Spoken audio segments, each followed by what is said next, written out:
मैं जमीन से उठा हूं और शिखर की ओर जा रहा हूं, अभी तो शिखर पे गया नहीं हूं। मेरा नाम मनीष पाटीदार है और मैं डलमू गांव से बिलोंग करता हूं। कितने लोग जानते हैं डलमू गांव?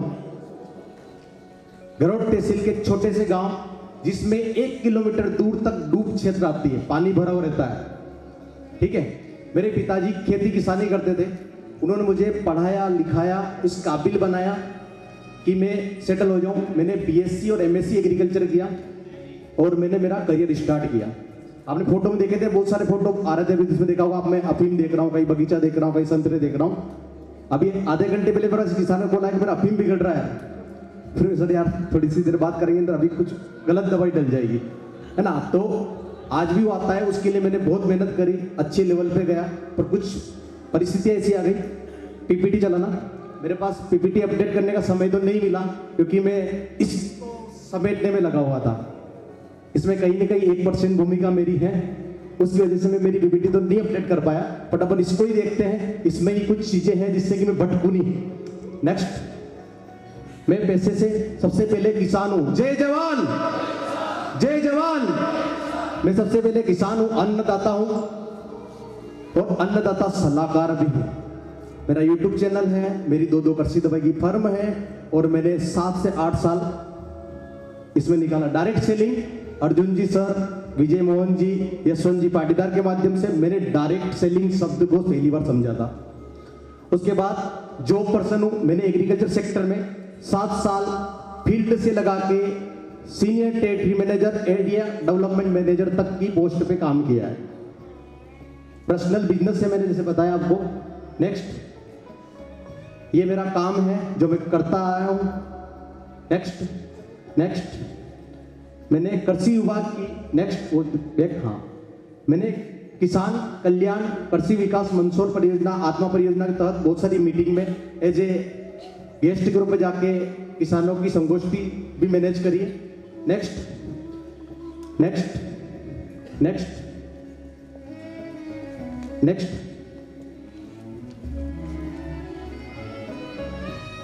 देख, यहां तक मैं एग्रीकल्चर सेक्टर में जो सोच रहा था, बहुत सारे लोग हैं जॉब वाले सोच रहे हैं कि मैं अगर फील्ड का हूं तो मैं ऊपर बढ़ जाऊं, मैनेजर बन जाऊं। मैं वही सोच थी मेरी वहां तक।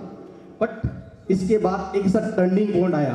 यहां पे कितने लोग हैं जिन्होंने कैंगन मशीन खुशी लिया है? यहां पे कितने लोग हैं जिनके पास अभी भी कैंगन मशीन नहीं है? हाथ खड़ा करिए। वाह, एक बार देखिए सभी को, एक बार, है ना, हाथ खड़े करिए एक बार जिनके पास मशीन नहीं है। आप मेरा जैसा बनना चाहेंगे कि जो जिन लोगों ने खुशी मशीन खरीदी उनके जैसा बनना चाहिए?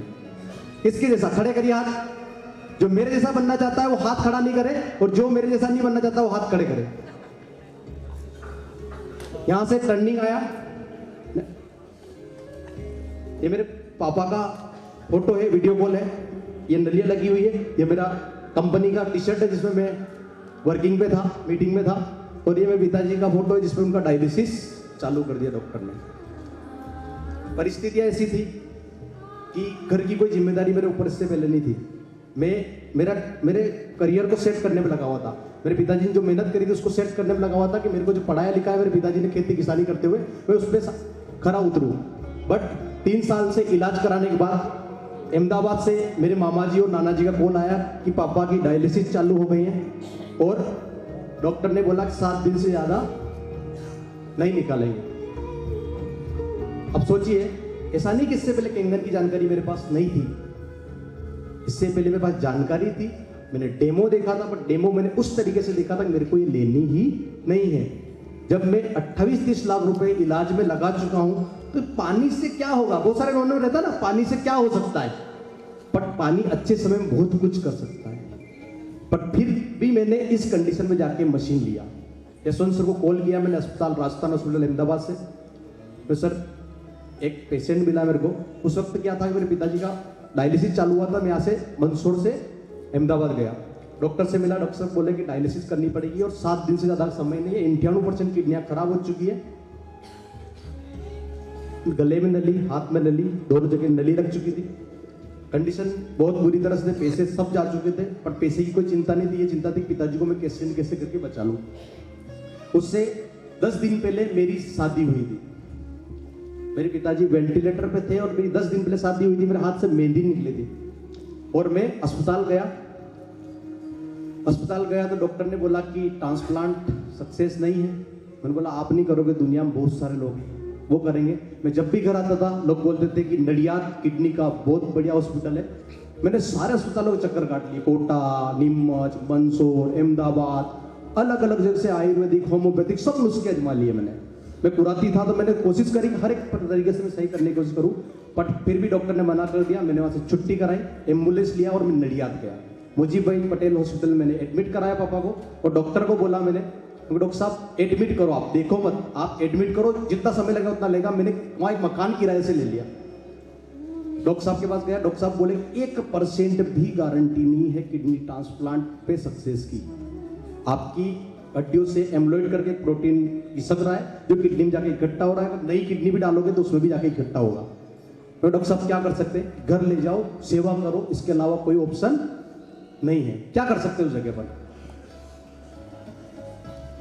आपने सुना है किस रूप में नारायण मिल जाए, वो भजन सुनना, मेरे ऊपर बहुत अच्छे से फीट होता है। अपन जब परेशान होते ना तो 50 रास्ते में मंदिर आएगा ना, भगवान भगवान, अच्छे समय में आज आए होंगे ना, अब अच्छे समय में तो आपने याद नहीं किया होगा, पर कुछ परेशानियां होती ना आदमी सब मंदिर दिखते हैं उसको। मैं अस्पताल में मंदिर में जाके बैठा, मैंने भगवान से विनती करी, भगवान कोई रास्ता दिखाओ। मेरा एक छोटा भाई है जो भी 18-19 साल का है, मेरी मम्मी है, उनको मैं क्या जवाब दूंगा, उनको क्या बोलूंगा? मेरे पिताजी 7 दिन और जिएंगे, मेरे दादाजी जो 72-75 साल के हैं, मेरी दादी जो 68-70 साल की, उनको क्या जवाब दूंगा मैं घर पे जाके कि आपका बेटा अब नहीं बचेगा? मैं अपने आप को तो समझा लूंगा, बट उनको कैसे समझाऊंगा? तो मैंने वहां भगवान से जब विनती करी, मेरा चंचल स्वभाव है, परेशानी में मैं ढूंढता रहता हूं, तो बाहर जाके बेटा एक महिला से चर्चा करते हुए पता चला उनके बच्चे की 2 बार किडनी ट्रांसप्लांट हो चुकी थी, फिर भी उनका डायलिसिस चल रहा था। मैंने बोला यार आपका डायलिसिस चल रहा तो फिर क्या हुआ कि किडनी फेल हो गई? एक पिताजी ने दे दी, एक माँ ने दे दी, और 70-80 लाख रुपए लग चुके थे। मैंने डिसीजन लिया कि किडनी ट्रांसप्लांट नहीं करूंगा, और उस महिला ने एक छोटा सा नारायण के रूप में मेरे को एक शब्द बताया कि एक मशीन आती है, उसका पानी पिलाओ, उससे फर्क पड़ेगा, क्योंकि हमारे बच्चे की महीने में एक ही डायलिसिस हो रही है। मैंने उसी वक्त यशवंत सर को कॉल किया, मैंने सर मैं नडियाद था, बोले कि पैसे वगैरह चाहिए क्या? मैंने पैसे नहीं चाहिए सर, मेरे को मशीन चाहिए। हम दोनों एक ही कंपनी में जॉब करते थे, आप दलोदा देखते थे, मैं मंदसौर देखता था। इन्होंने 11 महीने पहले मशीन दिखाई थी, मैं महंगी बोल के मशीन का पानी क्या कर सकता है, क्योंकि मेरी नज़र में ये था कि आरओ अच्छे तत्व को भी निकाल देता है, ये मेरी माइंड के अंदर बनी हुई थी। तो मैंने उस वक्त नहीं लिया, मैंने कहा आप तो मशीनें बेचते हो इसलिए आप तो महंगी ले सकते हो, मैं नहीं बेच सकता, मेरे से इतना महंगा प्रोडक्ट नहीं बिकेगा। तो मैंने उसको इग्नोर किया था, पर उसी वक्त रिटर्न कॉल किया था। यशवंत ने बोला कि यार 7 दिन की बोला है तो लोग मेरे को क्या बोलेंगे? जब डॉक्टर ने बोल दिया मजबूरी में और इमरजेंसी में अस्पताल सहारा होता है, अस्पताल में जो डॉक्टर बोल रहा वही आप फॉलो करो। मैंने बोला सर आप देते हो तो ठीक है, नहीं तो मैं किसी और से ले लेता हूँ। मैंने स्टडी करी, सर्च किया, सब कुछ समझ में आया, तो मेरे बुद्धि ने एक ही दिया, आखिरी ऑप्शन एक ही बचा, मरता क्या नहीं करता। मैंने बोला यार अब बस कुछ ऑप्शन तो है ही नहीं, पिताजी अस्पताल का बिल तो अपने पास आना नहीं है, मशीन तो अपने पास ही रहेगी। मैंने यशवंत सर को बोला सर मैं नडियाद से निकल रहा हूँ, आप सुबह आइए, अपन मशीन इंस्टॉल करते हैं। आरओ लगाया, मशीन इंस्टॉल हुआ, देन आगे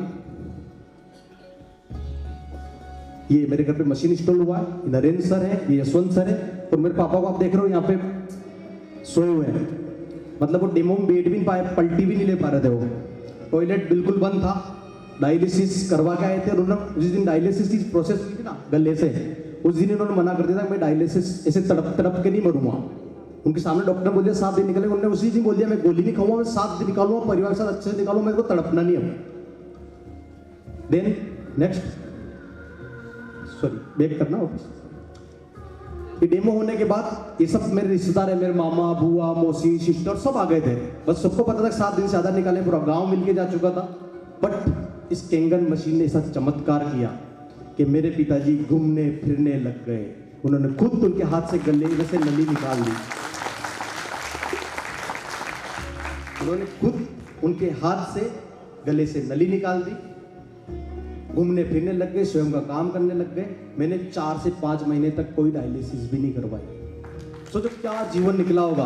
तो जो सुई, जो गाय जैसे लगाते हैं ऐसी सुई लगाते हैं। मैं जब भी देखता था परेशान, क्या कर सकता हूँ और क्या कर सकता हूँ। केंगन ने वो मदद करी कि मैं उनको 9 महीने, ज़्यादा मेरे को पता है वो कभी भी जा सकते हैं, चाहे तो यहाँ पे नेगेटिव सोच लें, आप पॉजिटिव सोच लें। मैं उनको अस्पताल के सहारे 7 दिन नहीं निकाल पा रहा था, उनको मैंने 9 महीने केंगन की सहायता से बहुत अच्छे से निकाले। मेरे लिए वो समय इतना, मतलब वो जो 9 महीने निकले ना, उस 9 महीने में मैंने धीरे धीरे केंगन डेमो स्टार्ट करे। नेक्स्ट ऐसे डेमो स्टार्ट किए मेरे पिताजी का रिजल्ट देखते हुए। सबसे पहली मशीन कहाँ लगाई मैंने पता है आपको? मेरे बुआ जी के घर पे। किसने लगवाई पता है आपको? मेरे पापा ने। उस शख्स ने जिसको पता था कि मेरे लिए तो 7 दिन भी नहीं है, उनको इसका कोई मान नहीं थी। देन नेक्स्ट ये बुआ जी की मशीन लगी। नेक्स्ट ये डेमो करना मैंने स्टार्ट कर दिया। नेक्स्ट ऐसे मैंने बाइक से भी डेमो किए बहुत सारे। आज मेरे पास कार है, बट पिताजी नहीं है, प्रॉपर्टी बहुत है। केंगन की वजह से मैं 51 लाख प्लस हूँ। बट जब मेरे पिताजी गए थे, जब मैं 30-35 लाख अंदर था। और सबसे बड़ी बात, आज मैं 45-51 लाख प्लस हूँ, पर मेरे पास पिताजी नहीं है। मैं करोड़ों अरबों कमाऊंगा, बट अब भी मैं पिताजी को नहीं ला सकता। तो आप सभी से मेरा यही निवेदन है कि मेरी जैसी कंडीशन में जाके आप केंगन मशीन ना लें, अच्छे समय में लें। कुछ नहीं करेगी तो आपके परिवार को पेस्टिसाइड मुक्त भोजन देने में मदद करेगी। पानी तो पियोगी पियोगे आप। मैं पेस्टिसाइड कंपनी से बिलोंग करता हूँ, मैंने बहुत अच्छे से पेस्टिसाइड निकाल के देखा है। Thank you so much. मैं अपने शब्दों को यही विराम देता हूँ। तालियां कम है आपकी।